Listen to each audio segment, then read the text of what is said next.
Fala, meu caro, bom dia. Bom dia, Ricardo, como vai? Tudo bom? Tudo bem, graças a Deus. Você? Tudo bem também? Preciso da sua ajuda para falar seu nome corretamente. É Egger. Egger. Então tá bom. É melhor, como eu ouvi uma vez, né? Tá me ouvindo? Oi? Desculpa, só um minutinho, tem algo errado aqui. Tá. Tá ativado o som? Agora acho que tá em ordem. Minha imagem sumiu, é? É, só o som tô te ouvindo, mas a imagem sumiu. A câmera acho que desligou, né? Só um minutinho, por favor.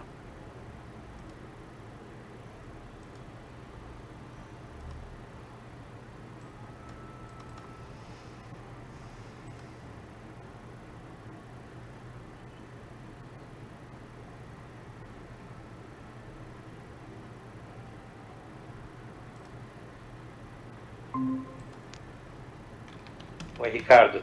Voltei aqui. Voltou. Tá dando para ouvir agora? Sim, sim. Vai. É, Pode. um advogado amigo meu uma vez ele falou assim, ele falou, cara, é melhor você ficar vermelho agora do que amarelo depois, né? Essa é conhecida, mas olha, é Egger. Faz de conta que tem um Uzinho aí entre o G e o E. É, Escreve-se Egger, mas é Egger. entendi. Ah, é diferente, né? Eu nunca tinha visto, falei, não, é melhor perguntar, né? Diferentão, mas é invenção da família aí, porque todo mundo depois é Ferreira da Silva, era para não ter homônimo. Meu pai contava essa história. Entendi. Não, bacana. Meu cara, vamos lá. Eu recebi um resumo seu aqui, eu vou ler pra você para poder introduzir a nossa conversa, né? Por favor. O que eu recebi como resumão veio assim, ó, possui 4 terrenos no bairro de Santana, em São Paulo, para o desenvolvimento de produto imobiliário. Acho que você, não sei se você conversou com o Luiz, com quem foi que você falou, se foi Luiz passar, Fernando. Luiz Fernando. foi com o Luiz, né? Então tá bom. Ele já te mostrou um pouco da Biocasa, te fez aquela apresentação, explicou ali como é que a gente trabalha, né? Sim. Joia. É, eu queria ouvir um pouco de você, então. Eu brinco, mas é verdade, né? Tem uma empresa de logística que chama Júlio Simões, não sei se você já viu. Eles, eles, Acho que eu vi, sim. esses caras transportam container, faz carga pesada, né? Aí o caminhão é JSL, né? Ah, JSL. Tem uma tem frase. tem capital aberto, se eu não me engano. Tem. A frase que aparece no caminhão deles é assim: entender para atender, né? É, claro, não, ótimo, ótimo. Fica difícil sem um diagnóstico dar um caminho, né? Exato. Eu queria ouvir um pouco de você para a gente poder depois posicionar e ver como é que a gente pode te ajudar, né? Vamos lá, Ricardo, olha, é um embrião, assim, bem pontualmente. Eu sou advogado, 33 anos de OAB, mais dois. Eu tenho OAB de estagiário, aquele verdinho que ninguém tinha, porque eu assessorava meu pai, isso aqui no fórum. Então, de 90 eu sou inscrito na OAB mesmo, 1990. Depois disso, eu já trabalhava no escritório do meu pai, era advogado penalista, e tinha um lado imobiliário que eu ajudei a desenvolver junto com meus irmãos. Depois eu tirei o CRES, tenho muitos anos também disto, e aí eu fui trabalhar com contencioso com uma empresa, um supermercado, vendi uma cobertura para o então presidente da empresa, aliás, está à venda comigo agora 32 anos depois, né? Mesmo cliente, mesmo imóvel, Caramba. essa mesma cobertura, ironia, eu trabalho para eles até hoje, né? Muito menos do que anteriormente, mas enfim, trabalho. No meio disso eu vim misturando as duas atividades, fui me envolvendo um pouquinho com construção. Tem dois prédios que eu posso deixar endereço pelo Google Maps, fica facinho, que os dois são General Nestor Passos, é um quarteirão de frente para Engenheiro Cartonópolis, que é uma avenida conhecida aqui na Zona Norte, e a avenida que dá lá no Estadão.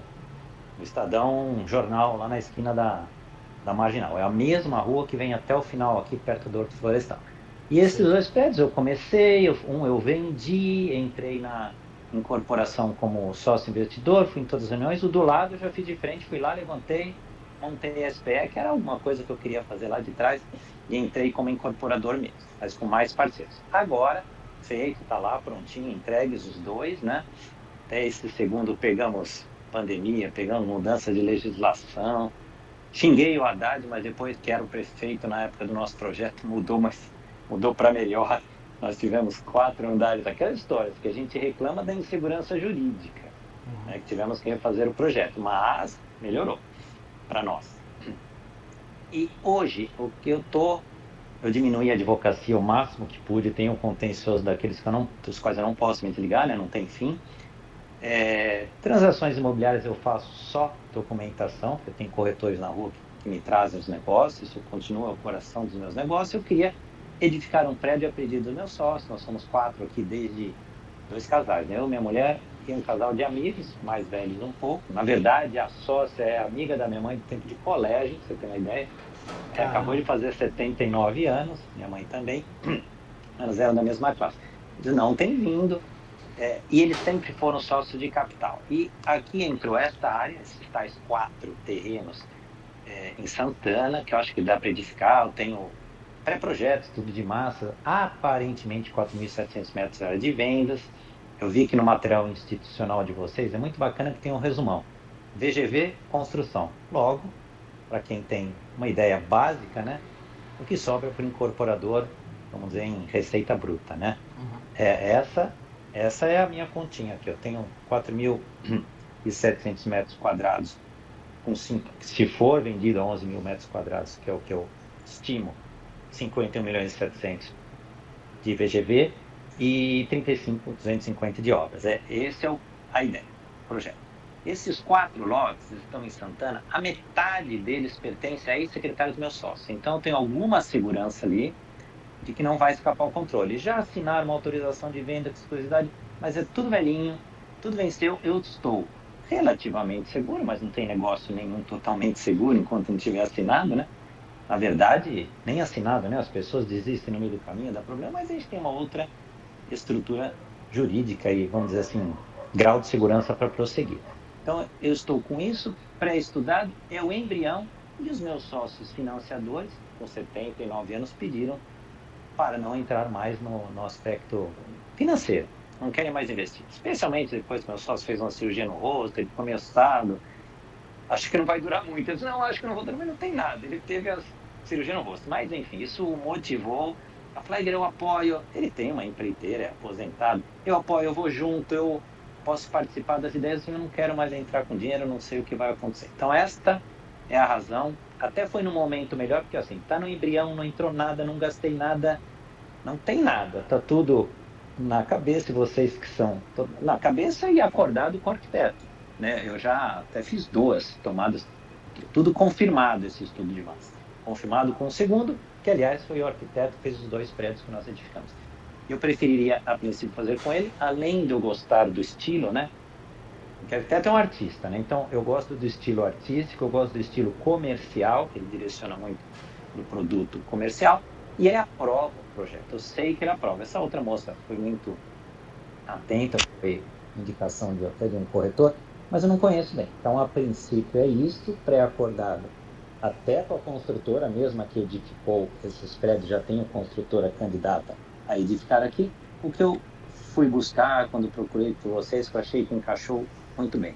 O financiamento e o direcionamento técnico também, porque produto, na verdade, que vai ser vendido, cadê o comprador final? É isso que estarão precisando, porque está muito na moda, por exemplo, o estúdio, mas está saturando, eu acho. Mas isso é um achismo meio amador, né?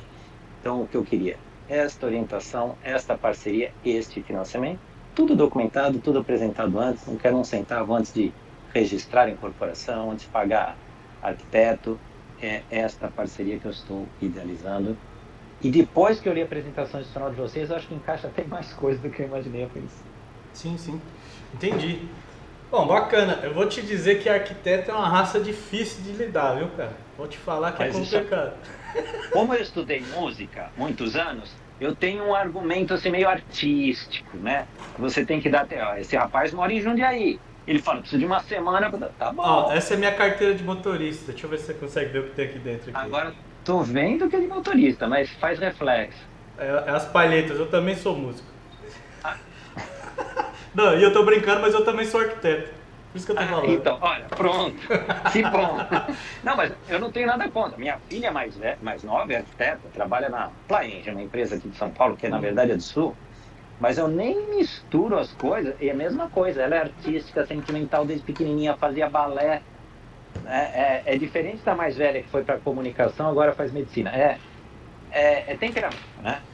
E Não, desculpa a curiosidade, que instrumento com palheta? Guitarra? eu toco, por estudar guitarra, tem violão também, mas meu instrumento é guitarra.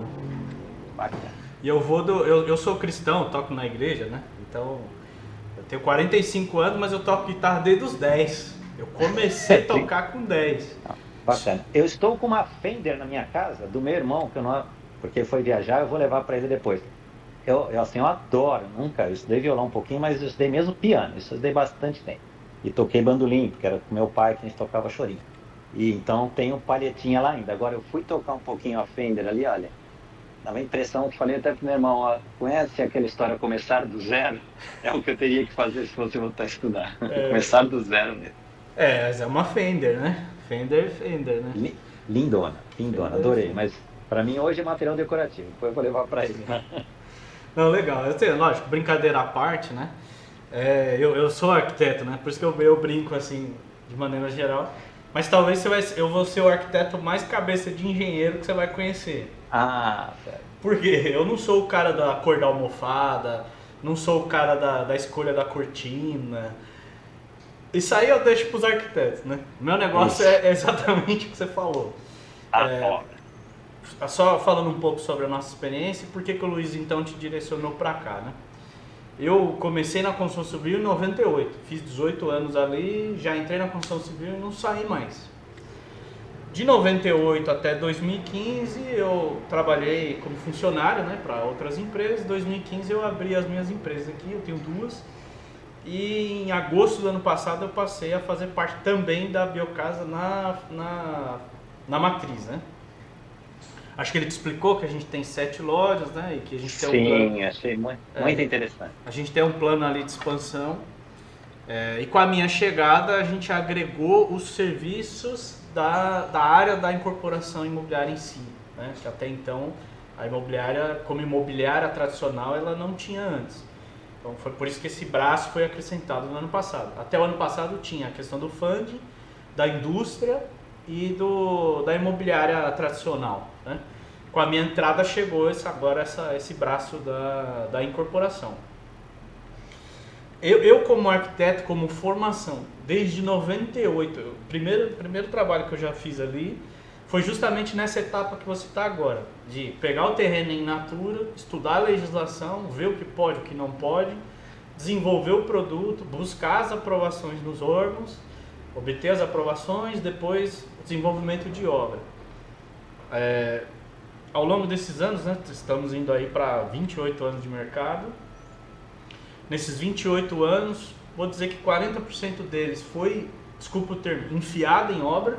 Então eu sou um cara que fui para a obra e sei como fazer, porque às vezes eu tenho muito colega arquiteto que bota no papel e depois eu pergunto para ele, fala, pô, legal, bacana, tá bonito, mas como é que isso daí para de pé? O cara não sabe responder não. É duro, mas é uma realidade. Então a gente em campo, né, a escola do campo ensina coisas que a faculdade não ensina, né? E os outros 60% do tempo eu fiquei mais focado nessa etapa de planejamento, desenvolvimento de produtos e tudo mais.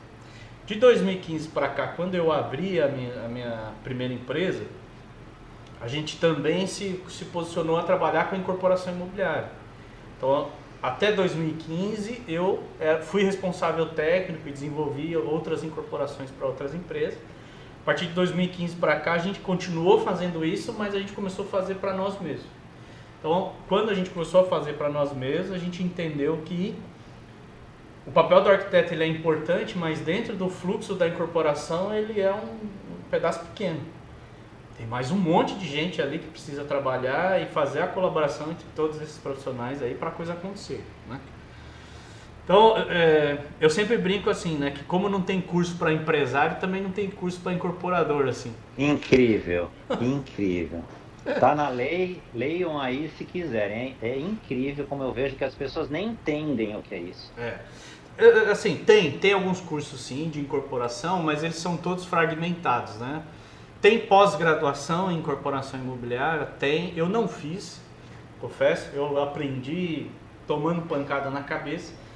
mas eu sou aquele cara nerd que gosta de saber os porquês, né? Que bom. Então, como você falou, tá na lei? Vamos ler a lei. Não pode ter preguiça. Tem que ler, não tem jeito. Tem que ler, interpretar, traduzir, aplicar a sua realidade e trabalhar com Trazer aquilo. para o mundo real. O direito é exatamente isso. É isso aí. Às vezes a gente tem alguns clientes, algumas empresas que a gente trabalha, que o cara fala, mas eu não concordo. Eu falo, eu também não, mas a gente não tem escolha. É o que está lá, tem que seguir. Exatamente. Né? Em resumo, quando a gente passou por essas experiências, né, o trabalho que a gente consegue ofertar para você, ele vem não só de encontro ao desenvolvimento do produto em si, que você já tem um colega aí arquiteto que você gosta do trabalho dele e a gente pode fazer esse trabalho a 4 mãos, assim como a gente também pode assumir a responsabilidade e conduzir essa preparação do produto, mas antes dele vem a estrutura do negócio. Eu sei que você, como advogado, já entendeu a importância da SPE, já fez 2 projetos, então provavelmente você já seguiu uma rotina.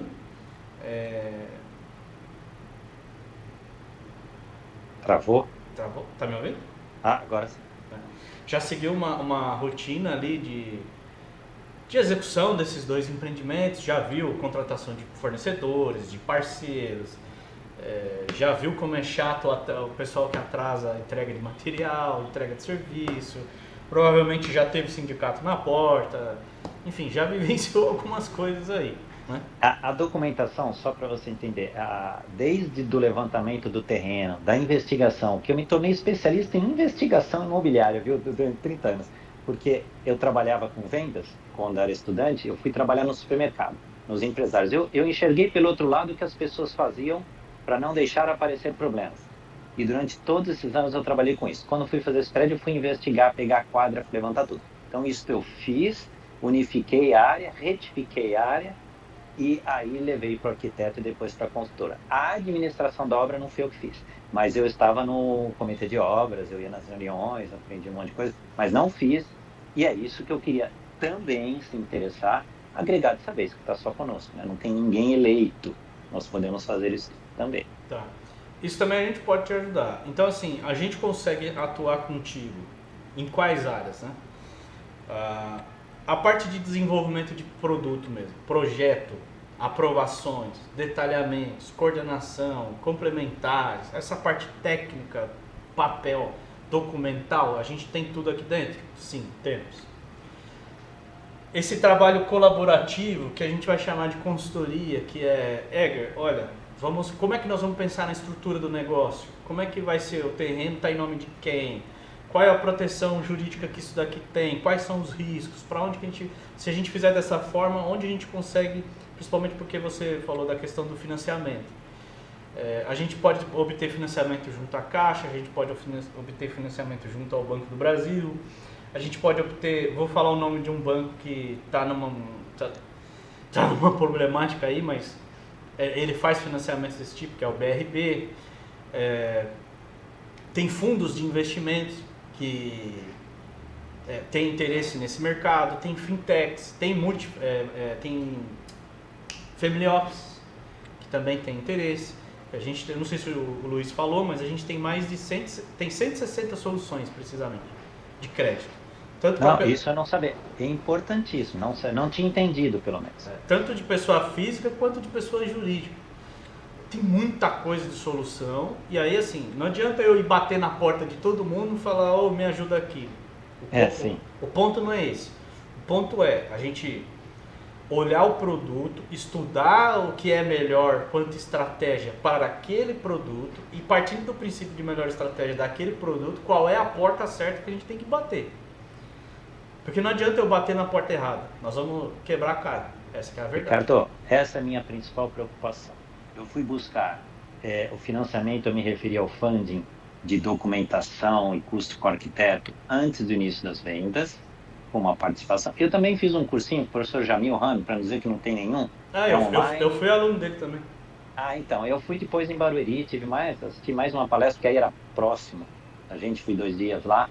A ideia é essa, é esse investidor do mercado, ou vocês funcionariam como uma ponte para financiar assim a documentação, o negócio, eu estou disposto a fazer isso também. Se eu soubesse que meus sócios iriam sair tão rapidamente do negócio, eu tenho patrimônio imobilizado em imóveis durante esses anos todos trabalhando com imóveis. Estou tentando vender, mas a gente faz besteira se fizer muito rapidamente. A ideia era esta, e depois de ir buscar no mercado, tentar inverter um pouco. No meu sonho aqui de consumo de incorporador, eu encontraria, através de vocês, o fundo imobiliário, o comprador final, e adequaria o produto ao que ele precisa, porque eu acho que esse é o grande risco, errar o produto e não encontrar o comprador. Se nós tivermos um comprador que vai dizer, eu quero este produto, me interessa isso, porque eu vou locar, porque eu já tenho X mil cotas para vender, seria o contrário. Uma ideia, um sonho de consumo aqui do incorporador. Encontrar o comprador final, vender o prédio de uma vez só, pagando unidade por unidade, mensalmente, mas com um produto que eles próprios aprovassem, pedissem, direcionassem, porque o mercado é para daqui a 2 ou 3 anos, o que vão estar precisando para daqui a 2 ou 3 anos. E esse eu acho, na minha concepção, eu que acho que não enxergo isso, o que é que vão precisar? Construir salas comerciais, bem ao ladinho desse último prédio, né? São os dois que eu fiz. Quando chegou no final de sala comercial, estava no pico da curva, já não tinha mais mercado para sala comercial. As primeiras foram vendidas, faz 10 anos isso, a 420 mil, hoje elas são vendidas a 350. Caiu. Bom, foi na Dilma, né? Aí o problema da Dilma, o problema do Brasil, nunca mais voltou, né? Depois nós fizemos o estúdio, nós pegamos estúdio de 40 metros, um pouco mais do que o estúdio, um apartamentinho, 2 dormitórios, sala, cozinha e banheiro, né? Uma vaga de garagem. Também no pico da demanda. E aí me deu um medinho. Se você errar o timing, se você errar o produto, pode nicar o negócio, né? Então esse é o meu sonho hoje, para você saber o que eu busco, né? Não sei, a gente tem que idealizar, tem que ser cautelosamente otimista, e com isto, neste particular, que eu busco parceria e orientação. Um ponto importante aí do que você falou, hoje estúdios, não vou nem dizer de questão de estar saturado ou não o mercado, mas não sei se você está acompanhando que o Ministério Público denunciou a Vitacom, a Uinc, mais um monte de empresas que construíram, depois dá uma pesquisada sobre isso, porque isso está bem sério. O que aconteceu? São empresas que construíram estúdios com o benefício do uso da lei para HIS e HMP, não sei se é o teu caso. Então tiveram subsídio ali na questão das taxas e emolumentos e tudo mais. Só que na hora de fazer a venda do imóvel, vendeu para investidor e aí desvirtuou o programa. O que está acontecendo? Houve uma denúncia no Ministério Público, estão literalmente com uma caça às bruxas e foram atrás de um monte de incorporador que fez isso e estão cobrando os impostos agora.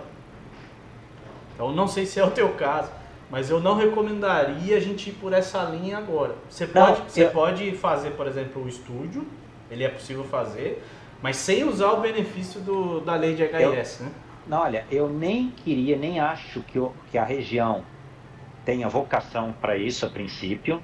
Isso aconteceu sim conosco, o HIS2. Nós vendemos para investidores sim, só que não foi registrado como HIS.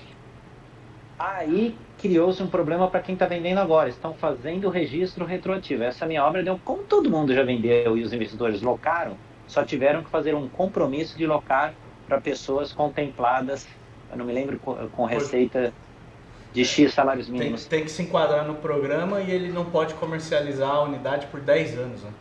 Então, isso. Para você ter uma ideia, eu acabei de aprovar agora em novembro do ano passado, em Tucuruvi, pertinho aí. Exatamente. Esse, inclusive, ele está em registro de incorporação, está em vias de sair. Deve sair agora o RI dele depois do carnaval. Eu fui obrigado a colocar uma nota no projeto dizendo que o prédio não vai ser comercializado para pessoas que não se enquadrem no programa e que, se caso for, o comprador se obriga a fazer a locação e não vender por no mínimo 10 anos. Ricardo, isso é um complicador brasileiro. Sim, eu fico chateado com isso, que eu trabalho com isso há 30 e poucos anos. Aí a insegurança jurídica, porque essa norma não estava em vigor quando nós aprovamos. Tá lá. Então, a lei não pode retroagir. Ali é uma espécie de direito adquirido. Mudou a lei 2 ou 3 vezes depois que nós tínhamos aprovação e vendido tudo. A nossa discussão é essa. Olha, não estava em vigor essa lei. Como é que a lei vai entrar em vigor e vai retroagir em prejuízo do investidor? Complicadinho. Como na prática deu tudo certo, eu vendi para os meus sócios aqui 8. Eles alugam tudo, e é para alugar. Eu vendi o prédio para o investidor, o terreno, que eu não queria fazer desta vez. Ele saiu lá com 26 apartamentos. Aí eu reclamei, se eu quiser vender, limitou. Você quer arrumar briga?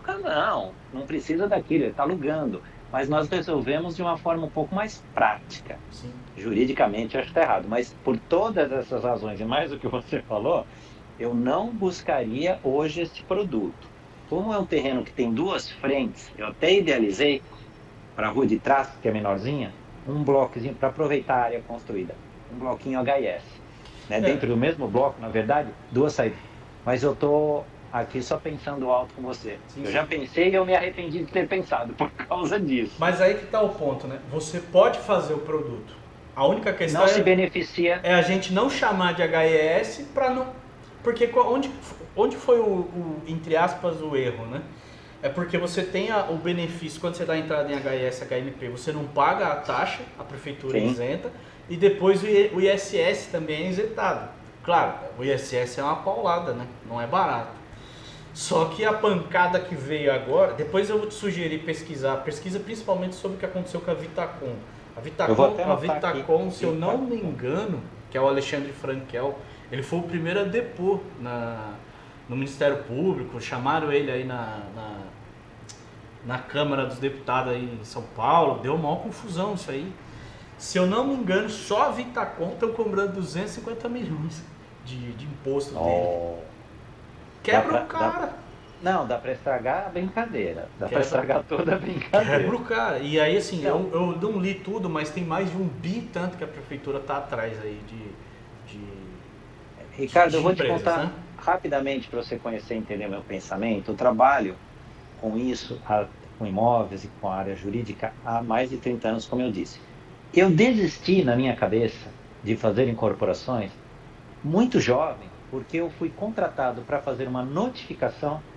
Até o cliente era sócio de um amigo meu, de Israel, que ele tinha comprado 2 apartamentos na planta, entregaram e tinha um errinho qualquer lá. Eu fiz uma simples notificação, mas eu li a lei toda, falei, nossa, envolve Ministério Público, processo crime, meu pai penalista, falei, olha no que é que isso aqui pode dar.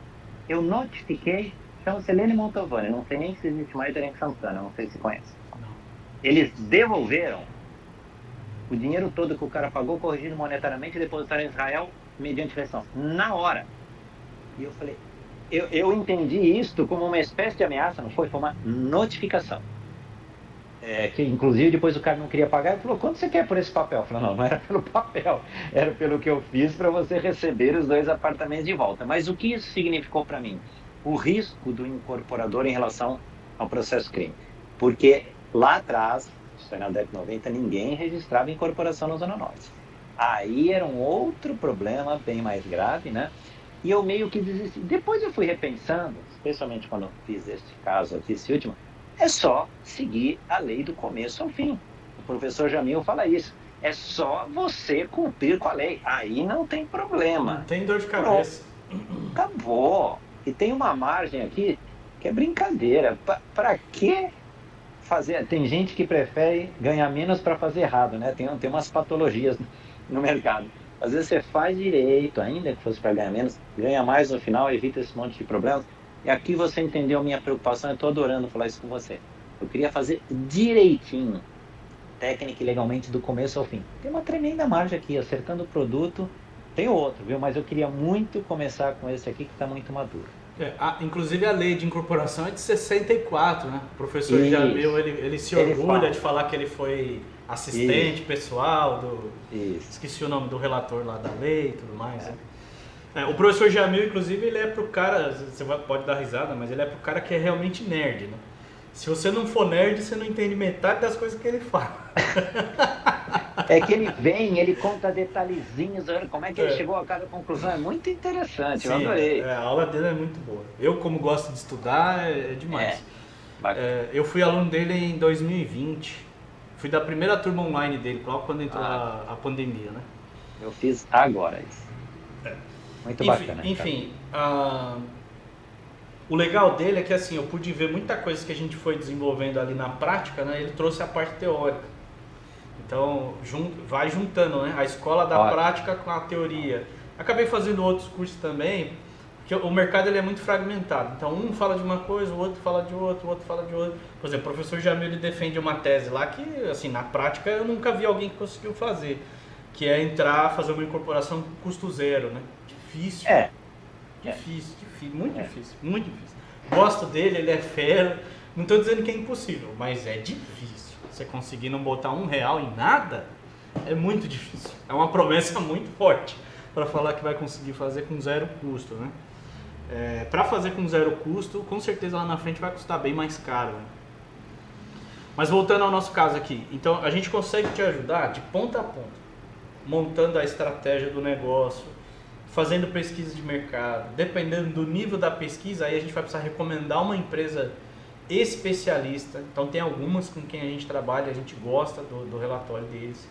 A gente acabou de fechar um negócio em Natal, não sei se o Luiz comentou, provavelmente não, porque a reunião foi anteontem, não sei que dia que foi a tua reunião. A gente acabou de fechar um negócio em Natal para a gente ser incorporador de 672 unidades, é um empreendimento gigante.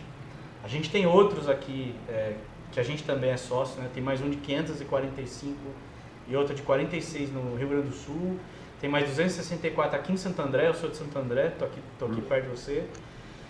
Fechamos esse de 672 unidades lá em Natal, agora a gente vai para a parte de contrato, né? E temos mais um pequenininho de 32 unidades em Manaus. Acho que eu vi na apresentação. Por que eu estou falando disso? Porque a gente tem a opção também de querer participar junto. É um caminho possível, a depender das conversas e do interesse das partes, né? A nossa empresa, ela tanto presta serviço, como em projetos que faz sentido, a gente tem interesse em participar. E nenhum fecha a porta para o outro. O que a gente traz para a mesa? A gente traz a experiência de quem realmente faz o que vende, não somos só teóricos, a gente desculpa o termo, pé no barro, ou seja, a gente vai pro front mesmo, a gente vive essa rotina, a gente desenvolve os serviços, a gente tem esse trabalho de consultoria que você precisa, a gente tem o trabalho o dinheiro não é nosso, então a gente tem as soluções que eu te falei, são 160 soluções, a gente tem CRI, CRA, LCI, LCA, debêntures, financiamento com a Caixa Econômica, enfim, fundos, fintechs, até se você quiser comprar um silo, se quiser comprar um trator, a gente tem solução lá. Até como você tem história de advocacia, por exemplo, às vezes algum cliente precisa de um crédito X, você pode consultar a gente busca a solução para ele. É possível. Até para comprar avião, tem de tudo. Cara, tem tudo lá que você precisar em relação a crédito, né? E a questão da industrialização, como a gente tem a nossa própria indústria, muitos dos materiais a gente consegue a preço de atacado. Diferente de você ir comprar isso e negociar num home center. O Fernando falou que é do Nielson, que é CEO agora, né? O Nielson ele foi diretor muito tempo na Telha Norte. Ele vem desse mercado, e o Ricardo é o dono da biomassa, né? Que é o meu xará. Então, o Strafati. Eu perdi o posto de Ricardo, né? Aqui na Biocasa eu chamo Teodoro, porque o outro veio primeiro. Sim, legal. Ele e o Nelson são os criadores da empresa, né? Eu e o Luiz a gente chegou depois. Então, como a gente tem a nossa própria indústria, a gente também tem essa opção de comprar material com preço de atacado, que vai te ajudar. Claro, não vai reduzir 50% o custo da obra, óbvio que não, mas alguns materiais a gente tem essa disposição. E a gente tem os parceiros de eficiência energética, né? EcoPower e outros, que a gente pode também buscar soluções ecologicamente corretas, vamos chamar assim, de energia solar, de aquecimento de água, enfim, tem uma enormidade de soluções lá. Que mais? Dentro da questão da industrialização, não sei se o Luiz comentou, mas a gente também tem parceria com algumas empresas de soluções para a construção civil baseado na indústria. Há uns 20 dias atrás, eu posso até te mandar a live depois, a gente fez uma live, que essa live foi até engraçado, que eu só entrei, fiz a abertura, cruzei os braços, fiquei assistindo e o povo debatendo. Qual era o tema da live? O tema da live era o seguinte: qual é a chance de hoje um menino de 15 anos ter em mente que daqui 5 anos ele vai trabalhar na construção civil? É zero.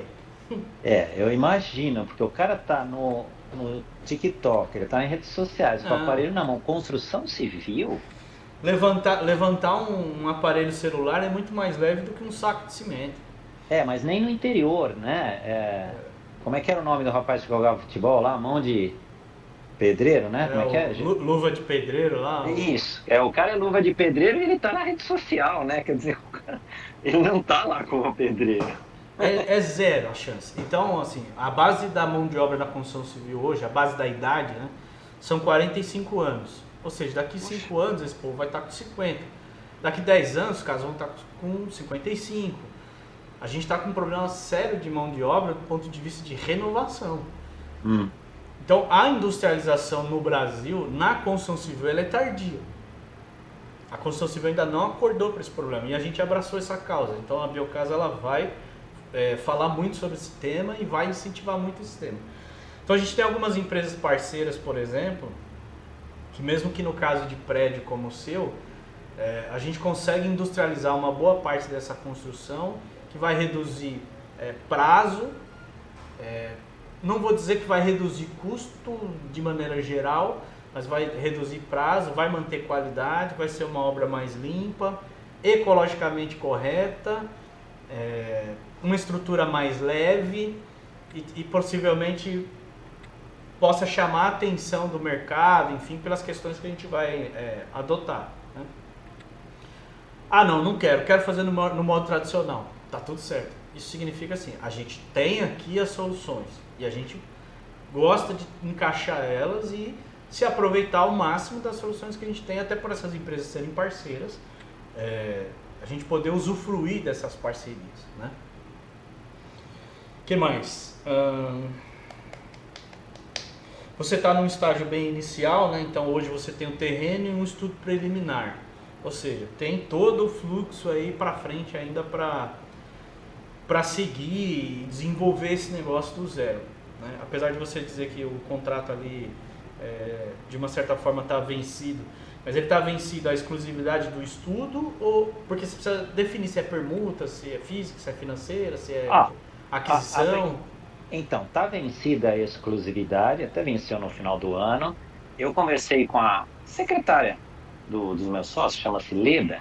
Ela é interlocução com todo mundo. Ela também já não é jovem, tem 62, se não me engano, mas ela não é o problema. Pelo contrário, ela tem uma mãe com 85, que é herdeira também, aliás, é meia, né? E que está fazendo diálise. O pessoal começa a ficar ansioso, você pediu 90 dias, não veio com resposta concreta, né? É verdade, mas pegamos final do ano, acabou de começar o ano.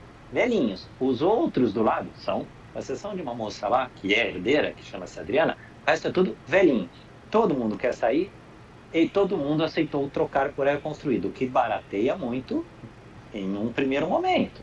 Então, eu nem quero levar investidor para o terreno, eu quero para a compra do terreno, que vai fragmentar o nosso lucro, que foi o que eu fiz nesse Gehhaus. Esse último empreendimento que eu fiz chama-se Gehhaus, é moradia em alemão, até achei um nome bem interessante, foi o construtor até. Nós dividimos ali a incorporação, e ele administrou a obra. O nominho que eu achei muito legal, que virou moradia mesmo, parece coisa europeia, alemã, assim, é bem bonitinho. Então, neste momento, está assim, está voando. Eu não quero pressionar um pouco mais, pedir renovação, eu acho que pode espremer demais, mas eu queria correr com vocês, se vocês aceitarem o desafio que me apoiarem nisso, queria saber qual o próximo passo, se for pegar essa exclusividade para a gente já voar, eu queria ter certeza que vocês têm o link e que alguém vai financiar documentação. Com o arquiteto, eu já até conversei e falei, olha, eu prefiro não cobrar nada, ganhar mais e receber lá na frente. Ótimo, tá vindo na parceria. Para mim é ótimo, né? A minha ideia, mas vai ganhar um pouco mais ali na frente. Então, um custo inicial menor, parecido com a ideia do professor Jamil. O custo não é zero, mas já diminui. Aí registro de incorporação, taxas. Da outra vez, esse House, eu investi do bolso, bastante, para mim. Investi R$200.000 lá em documentação, mas lá era um grande complicador que eu tive que buscar no início do século, onde era, não sei se você conhece o Hospital do Mandaqui na Zona Norte, onde tem o Hospital do Mandaqui, aquela esquina é o início da quadra que vai dar lá onde eu edifiquei, a Chácara Retiro. Eu tive que buscar lá no início do século, porque não tinha registro, por 3 famílias que passaram. Depois mudou a circunscrição imobiliária só para me atazanar e eu tinha que buscar documentos.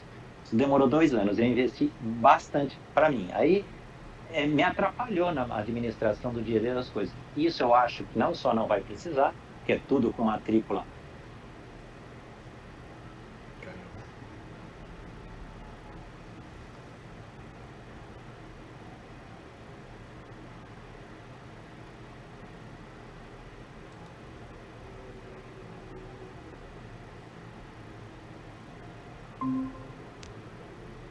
Aqui você vai me perdoar. Eu dei uma de doido aqui, eu fui arrumar o foninho de ouvido e derrubei aqui, pelo que eu entendi, né? Não, tranquilo. Eu fiquei esperando e falei, acho que ele volta. Não, eu bati mesmo aqui. Então, só para terminar o raciocínio. Aqui eu queria saber o próximo passo. Eu acho que documentação não tem nada de errado, porque é tudo herança, tudo registrado. Eu levantei tudo antes de conversar bem com a Leda. O meu problema é fazer isso andar, ter a convicção, ter uma carta de intenções, que é o que eu pretendo fazer com os próprios proprietários. A princípio, permuta com área construída, e o financiamento desta documentação, registro de incorporação, tão rapidamente quanto possível, para eu tentar fechar isso. Te apresentaria os meus sócios, que eu vi que acabou de deixar uma mensagem aqui, nós nos encontraríamos pessoalmente. Se precisar ser aqui, temos uma salinha de reunião aqui. Estou vendo que você está num apartamento bonito, clean, do jeito que eu gosto. Meu escritório foi feito em 2011, a sala lá, 2004, estamos aqui, uma sala para isso, para nós tentarmos amarrar isso o quanto antes. E aí evoluímos com a parte técnica, se interessar para vocês. Tudo que você ofereceu, a contadoria que eu vi que tem lá, eu tenho uma contadora, pessoa física, ela não é do ramo, eu preferiria alguém mais do ramo, mais rápido, mais ágil. Contadora pessoa física continua sendo contadora pessoa física. Se não der, já até conversei com ela, mas eu prefiro profissionalizar. Né? A gente defende os especialistas, né? É igual você vai no futebol e machuca o joelho. Você vai querer ir no clínico geral? Não, eu concordo plenamente. Agilidade, supera um monte de erros.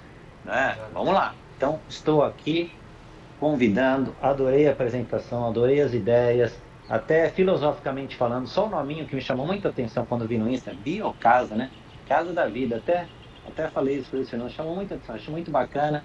Eu frequentei natureza, interior, voava de asa delta, sabe aquela veia natural? Eu não sou hippie não, nunca fui, né? Não é compatível com a advocacia, com o meu perfil, mas eu gosto muito da natureza. Só o nominho me ajudou muito. Mas depois, todo o ecossistema eu gostei mais ainda. Queria saber de vocês, que são muito mais do ramo do que eu, qual o próximo passo que a gente tentar realmente amarrar e andar sem pressa, com calma, mas fazer andar, dar o próximo passo mesmo. Legal. Até um ponto sobre o que você falou, esse crédito inicial pré-RI, ele é mais complexo do que o crédito pós-RI. Quando você tem o registro de incorporação na mão, a proteção jurídica do negócio já está instalada. E aí, cara, aparece um monte de gente interessada em te emprestar dinheiro. Agora, no pré-RI é mais complexo por causa da questão do risco jurídico, né? Porém, você deu uma informação muito importante. Você disse assim, olha, eu tenho alguns imóveis, e esses imóveis eu coloquei à venda, mas a depender de quando essa venda acontecer, eu não sei quando esse capital vai estar disponível, né? Porém, tem algumas soluções que a gente tem aqui que de repente você não precisa vender seus imóveis, mas pode usar eles como garantia. Vou te dar um exemplo, não é o único, mas é um caminho possível e rápido. Você já deve ter ouvido falar sobre a tokenização imobiliária. A gente tem aqui uma empresa dessas de crédito parceira que ela cria tokenização em cima do seu empreendimento e a única coisa que ela pede é uma garantia. Essa garantia ela pode ser feita de duas formas. Ou uma garantia imobiliária, e o valor dessa imobiliária é 1 para 1, Não necessariamente vai ser igual acontece em bancos, que você avalia 50%, 60%, talvez 70%. Na tokenização a gente consegue fazer isso 1 para 1. E se caso não tenha a garantia imobiliária, ele pode ser feito via seguro. Então você assegura o cumprimento do contrato. Então vou te dar um panorama geral, só para você entender como é que funciona. A tokenização no Brasil é um assunto relativamente novo. Ele tem mais ou menos 3 anos que começou a rodar aqui no Brasil. Tá? Não deixa de ser uma forma de digitalizar o imóvel e vender ele fracionado, em tese. O que a gente está fazendo aqui não é vender o imóvel, mas é colocar ele em garantia para que tenha uma atratividade ao investidor e que, porque a gente está usando um imóvel terceiro e não o próprio terreno para colocar ele no negócio.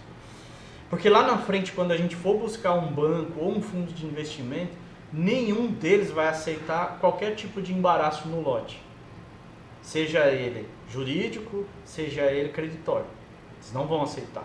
Então, o terreno do próprio empreendimento ele tem que estar 100% livre e desembaraçado. Então, é por isso que a gente precisa de uma opção de um imóvel terceiro ou a contratação desse seguro. Com a tokenização, quem determina as regras do jogo é o incorporador. O que eu quero dizer com isso? Hoje no Brasil, pela CVM, pela CV88, que é o regulamento que trata da questão da tokenização no Brasil, o valor mínimo que você pode vender um token é R$25. Ou seja, o cara que tiver R$25, ele consegue já fazer um investimento nesse negócio. Esse parceiro nosso, o que ele faz? Ele monta a estrutura de tokenização, ele é advogado também, então ele tem a estruturação jurídica desse negócio, ele monta a estruturação do token. Tem 2 formas, inclusive, de fazer esse token.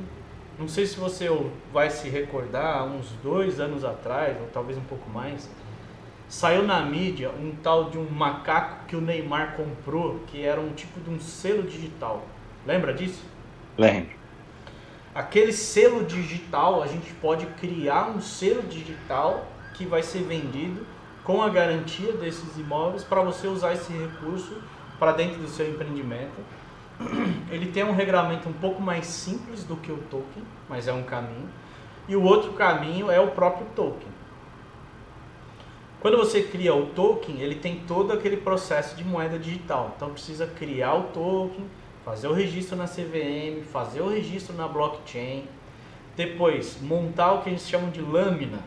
A lâmina é aquela apresentação do empreendimento, né? Então vai explicar o que é o empreendimento, onde que ele está, quem é o incorporador, vai contar toda a história ali e vai colocar lá quais são as regras do jogo sobre aquele investimento.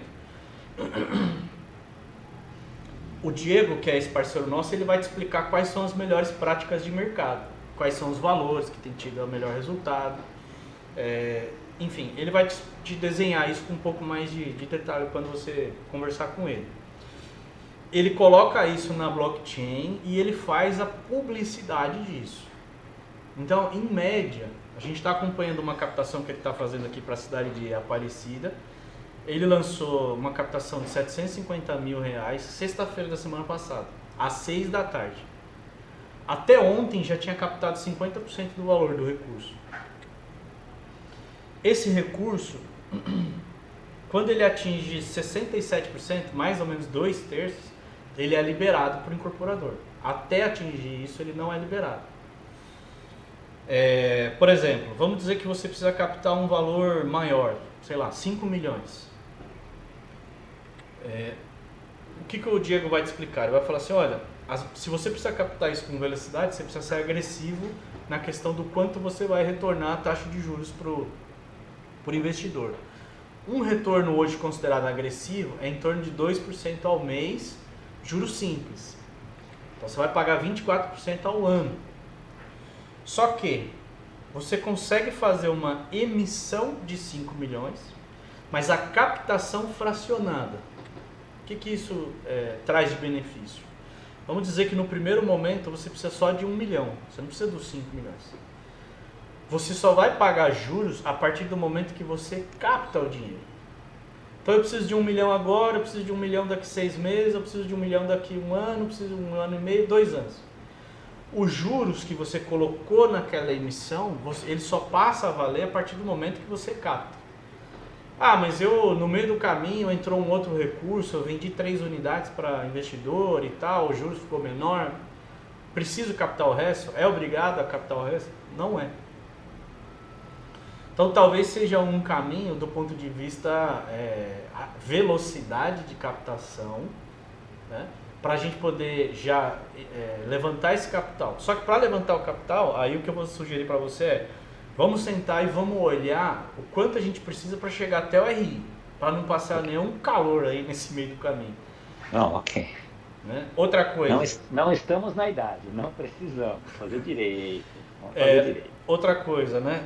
Para chegar até o RI, eu não preciso fazer muitas coisas. Eu preciso, basicamente, colocar o terreno numa SPE, aprovar o projeto legal já com o terreno na SPE e abrir o registro de incorporação. Acabou. Não preciso do projeto executivo, não preciso de mais nada. Com o RI na mão, as portas vão escancarar para o fund. O problema é a gente chegar até o RI. O dinheiro mais barato do incorporador é a venda. Ponto. Venda resolve tudo na nossa vida, né? Por isso que eu queria vender tudo de uma vez para o fundo imobiliário, é óbvio, né? Venda resolve tudo na nossa vida. É o sonho de consumo, mas também se fosse simples qualquer um faria, né? Exato. Mas vamos lá. Essa ideia que você tem, ela é relativamente boa, mas são poucas empresas que estão conseguindo fazer isso, né? No Brasil. Ainda não é algo que assim explodiu. A MRV, por exemplo, é uma delas. Eles estão construindo o prédio inteiro, vendendo para o fundo americano e o fundo está alugando tudo. Mas, enfim, no nosso caso aqui, você vê, são basicamente 3 passos, né? Abrir a SPE, aprovar o projeto dentro da SPE e fazer o RI. Só que antes disso também tem outras coisas, que é fechar o contrato, preparar o produto adequado para daí então a gente partir para essas 3 etapas. O arquiteto por si, e aí eu falo por experiência, né? Ele não é o cara para criar o produto. A gente precisa brifar ele. Amigo, ó, você tem liberdade criativa, mas o produto é esse. E esse é um grande erro que eu vejo muito incorporador cometer, que é delegar ao arquiteto para ele definir o produto. E aí depois ele se vira para... Já está conversado, inclusive, isso. Tenho liberdade com ele.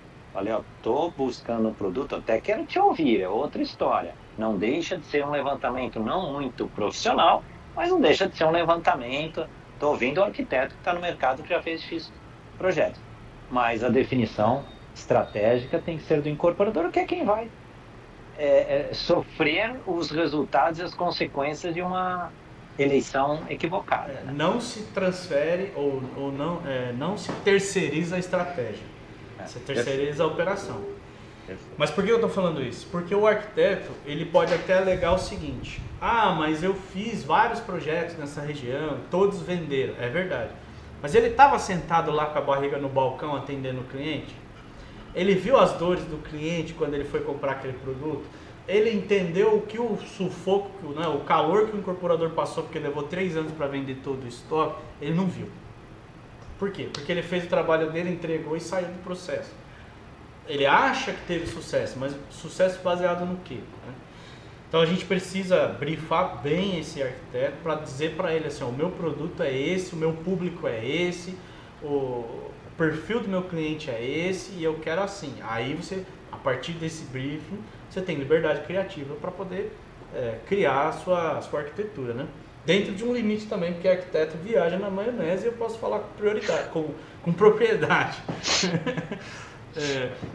Mas brincadeira à parte, a gente consegue te auxiliar nesses pontos. O que seria o próximo passo?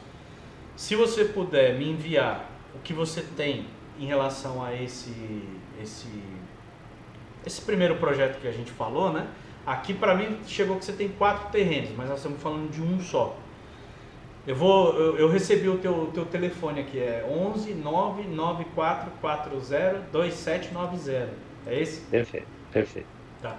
Qual que é o nome da empresa ou Como que você já tem a incorporadora que você vai... Não, eu iria montar uma SPE, eu estou aguardando esses passinhos para já montar, já voar, né? Eu faço também aquelas sociedades em conta de participação, da outra vez eu fiz que pessoas que não querem aparecer vão lá e capitalizam, foi assim, fiquei à frente.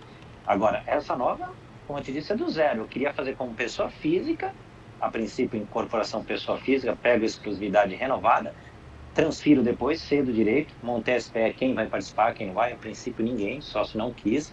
Ele se propõe a ficar eventualmente uma sociedade em ponto de participação se precisar comprar unidade, mas aí é coisa lá na frente, outra história. Então não fiz nada além disso, por isso que eu te falei que é esse embrião, mas quero correr. Aí, se vocês me ajudarem, fizer parte disso, como é que a gente vai fazer com participação, quem vai estar, quem não vai estar, estou aberto aqui. Acho que tem um negócio relativamente bom nas mãos, a gente organizar da raiz de forma profissional e viável. Tá, eu vou te mandar um bom dia daqui a pouco no teu zap e vou te passar meu e-mail, se você puder enviar esse projeto inicial que você tem, só para a gente entender o tamanho do negócio, o contexto, o que foi ali, que eu estou imaginando o seguinte, a gente tem essa questão da estruturação do negócio, depois a definição do produto, pesquisa de mercado, organização estrutural, criar esse briefing legal para esse colega poder fazer o trabalho dele. Depois tem os outros projetos complementares, aí entra a Biocasa como a gente tem interesse na estratégia de lançamento, no lançamento em si, né, dessa parte de venda das unidades, a gente tem interesse. A gente tem interesse nos outros serviços que estão aí acoplados, né, da questão dos projetos complementares, montar essa estrutura, as planilhas orçamentárias. A gente precisa pensar agora em qual porta a gente vai bater lá na frente, em termos de funding. Por quê? Porque a gente precisa preparar essa documentação já direcionando para a porta que a gente vai bater. Porque senão a gente vai gastar um tempão preparando todos esses documentos e chegar lá na frente e, putz, mas agora eu vou bater na porta de quem? Vou te dar um exemplo. A Caixa Econômica hoje, ela ainda é a maior do mercado no quesito financiamento imobiliário. Ela detém 67% do mercado, tanto para o incorporador quanto para o cliente final. Ou seja, eu sempre brinco que ela é a dona da bola, do juiz, do time inteiro, do estádio, do campeonato, das regras. A gente só tem que botar o uniforme e jogar o jogo dela. Só que, para eu jogar o jogo dela, ela tem a gente chama de cartilha ou kit caixa. Tem uma forma que você precisa preparar esses documentos, inclusive no padrão dela, ela tem os formulários dela, todo o padrão dela que a gente precisa preparar, para quando chegar o momento a gente ir lá e bater na porta dela para pedir esse crédito. Uma coisa importante que você falou, pensando em linha de funding, criar SPE e não ter uma incorporadora por trás, fund nenhum vai te dar suporte, nem a Caixa. Então precisa ter um CNPJ aqui de uma incorporadora que dê suporte. Me dá só um segundo que meu carro disparou o alarme. Deixa eu ver aqui o que é. Só um minutinho.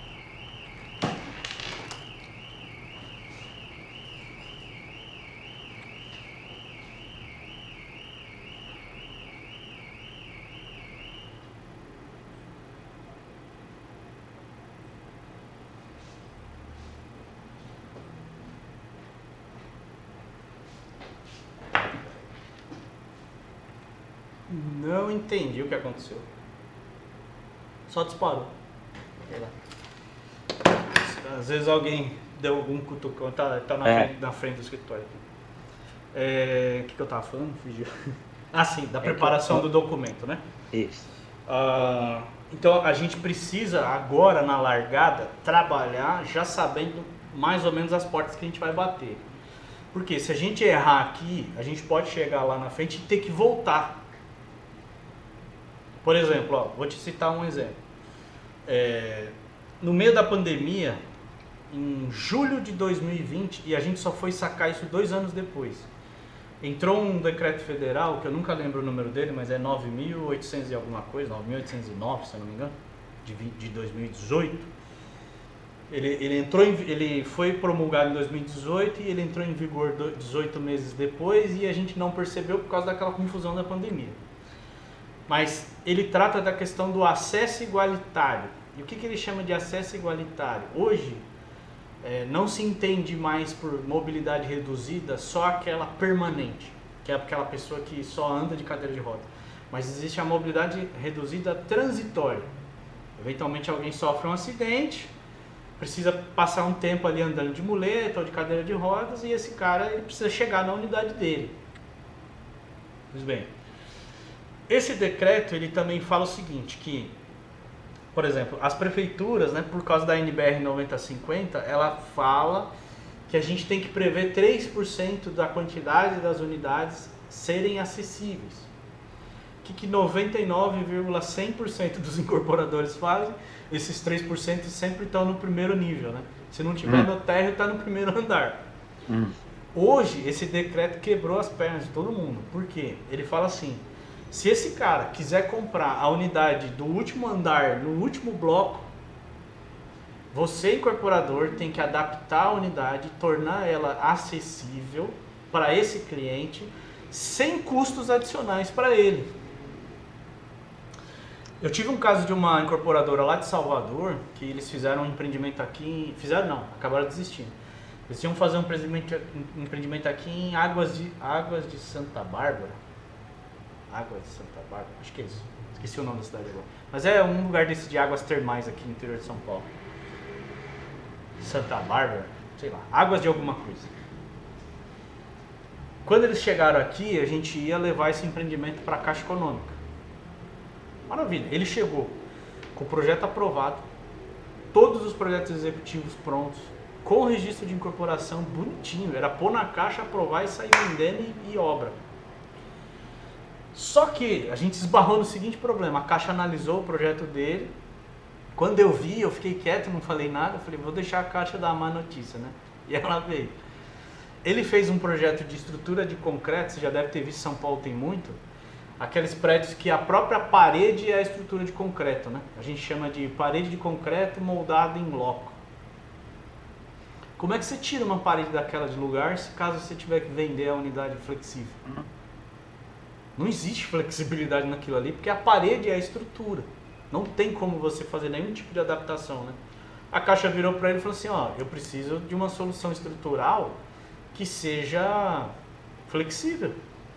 Esse sistema estrutural aqui não é flexível. Aí das duas, uma. Ou você faz 100% das unidades acessíveis, e isso impõe vão de porta, tamanho de banheiro, aquele giro de 1,5 m que a cadeira tem que fazer em todos os ambientes. Aí o apartamento ia ficar com 100 metros, apartamento de 40, para poder atender todos os quesitos da NBR 9050, né? Em resumo, esse foi um dos problemas que ele teve. Ele teve outros problemas, mas só para refazer esse projeto ele perdeu 6 meses. Por quê? Porque teve que voltar para o calculista, ele jogou o trabalho dele fora e o cara estava lotado de serviço, fez outro projeto. O que eu quis dizer? Que se a gente sabe aqui onde a gente está e a gente sabe onde a gente quer chegar, a gente se planeja e segue o caminho. Então, essa experiência que a gente tem é que a gente pode somar contigo, né? Para não... Veja, é importante dizer, não quer dizer que a gente não vai ter desafios, que vai ser 100% um mar de rosas. Não é. Perfeito. Mas a gente vai mitigar e vai trabalhar para evitar ao máximo. Não, se planejando já dá problema, imagina sem planejamento, né? Fazendo... Exato. O nosso compromisso é fazer até dar certo. Esse fazer até dar certo quer dizer que em algum momento talvez a gente tenha que refazer alguma coisa. Mas, por experiências anteriores, né, eu como profissional já assinei mais de 100 corporações. Eu já vi muita coisa acontecer, junto com a equipe toda, né? Então, a gente consegue trazer essa bagagem e somar contigo no projeto. A gente tem os dois caminhos e as portas estão abertas para todos os caminhos. Um, a gente pode ser teu prestador de serviço, puro e simples. O outro, a gente pode ser seu parceiro de negócio. Simples assim, tá? Se você puder, então, me mandar esse material, eu vou aqui até já te mandar um oi. Ricardo, eu tenho o Flávio Ordonho, que é, vamos dizer assim, o arquiteto com quem eu estou conversando, que fez os outros projetos. Ele não me fez material algum. Eu tenho aquele orçamento de uma arquiteta inicial, Fabiane, acho, dizendo do estudo de massa, apresentando um orçamento, e eu tenho a quadra fiscal, foi eu que levantei os zoneamentos. Quer que eu te mande a quadra? Manda o que você tiver. Tá bem. E este é apenas um estudo breve, depois confirmado verbalmente pelo Flávio Ordonho, em quem eu confio, não precisou me mandar, chegou aqui, Ricardo Teodoro Biocas. Tá bem. Mas ok, eu te mando o que tenho. Tenho depois matrícula de tudo, mas aí eu acho que não precisa, né? Vou te mandar a quadra fiscal, o orçamento delas falando lá dos 4.700 metros de área de vendas, é nisso que eu baseio meu pré-orçamento mental aqui do que eu acho que dá para se vender. Eu acho que 11 mil ali é super vendável, e aí tem uma estimativa de receita bruta, né? Porque a gente fica sempre de olho. Ali chega até mais, tá chegando uns 12 mil e pouco ali. Eu tô tentando ser cautelosamente otimista, sabe aquela história? Uhum. Se der para vender por isso, já tem aqui 4.500, eu estimo 7.500 por metro área construída aí, vocês sabem bem melhor que eu como otimizar, sim ou não. 4.500 metros quadrados de fração ideal, dá para fazer para nós um belíssimo negócio, na minha opinião, dá para pagar todo mundo ficar feliz. E que no final é o que a gente quer, né? No Tucuruvi tá chegando a 12 mil. Santana é melhor, pô. Santana, esse cantinho é muito legal. Tá caindo o foninho, espero não derrubar aqui. Não derruba. Pronto. Ricardo, a princípio é isso. Te mando nesse WhatsApp aqui, vou te cadastrar. Te mando esse material prévio. Agora é carnaval, encrencas, mas imediatamente após os feriados, se nós pudermos trocar mensagens aqui para darmos o próximo passo. Eu fiquei com essa Leda, que é minha interlocutora com todo mundo, está um pouco agoniada com o tratamento da mãe dela, pegou já a procuração para assinar também, mas temos velhinhos por trás, aí é a minha especialidade.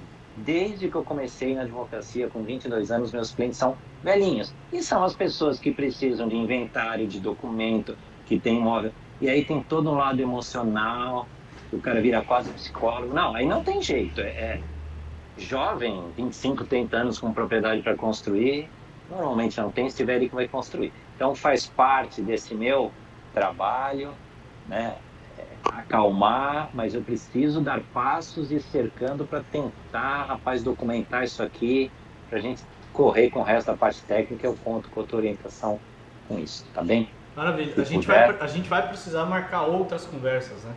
Tem bastante Não, coisa claro, que é um início, mas eu vi que tem tudo para ir dando certo, a gente vai conversando aqui e adorei o atendimento, agradeço profundamente, viu, a tua atenção estendida aqui. Maravilha, obrigado aí pelo seu tempo também. No feriado a gente, segunda e terça a gente vai estar de folga, mas na quarta-feira cedo a gente já está de volta. Tá ótimo, eu vou trabalhar com a família semana, tem mudança de irmão, vou ajudar aqui, mas imediatamente eu estou também à disposição, tá bem? Maravilha. Ricardo, muito obrigado, grande feriado para você. Obrigado para você também. Um abraço. Até mais. Outro, até mais.